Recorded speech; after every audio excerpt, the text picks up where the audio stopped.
guys. So everyone keeps asking me how I got into snakes and why that I want to keep such animals. So I'm going to go back in time a little bit to when it all started. All through my preteen and high school years, I was really big into breeding hamsters, and then it went from hamsters to mice and rats as I figured out that I could make a little bit of money selling rats and mice to snake keepers and breeders. So I started selling my rats and mice to a place at the time that was called Land and Lakes Pet Supply.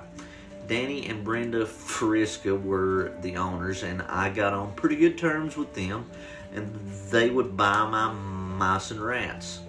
I was in there one day, and Danny, the owner, let me hold a corn snake, and from then on, I was hooked.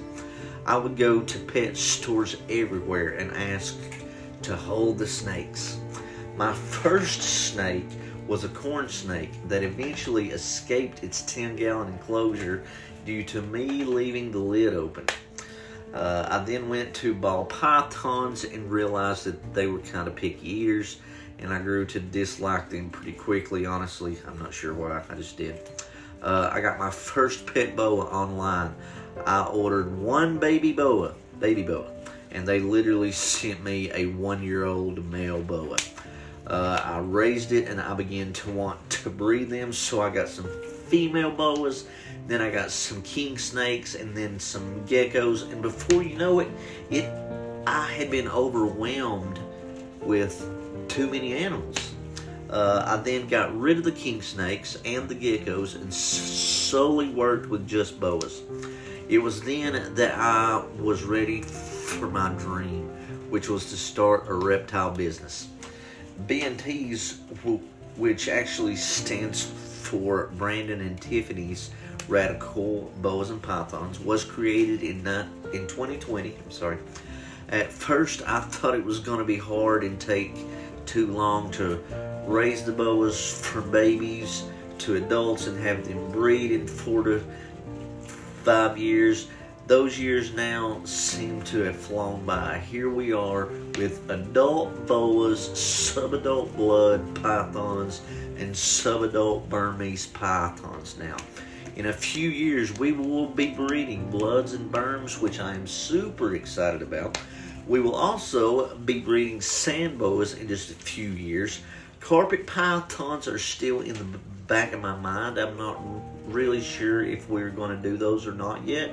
So to everyone who has asked me why I do this, my answer would have to be I love wildlife conservation, and I love dealing with a species that is so misunderstood. Snakes have been given a really bad rap, starting with the Bible, and then from the teaching that snakes are evil became generation after generations of snakes are evil. These beautiful species of reptilians, yes, can sometimes be cantankerous. Yes, some can be defensive. Yes, some get so big, people tend to think they will swallow you whole. We have to come to the realization of what Mama and Papa told you about these animals. A lot of the times were described out of a misunderstanding and a lack of knowledge about that species.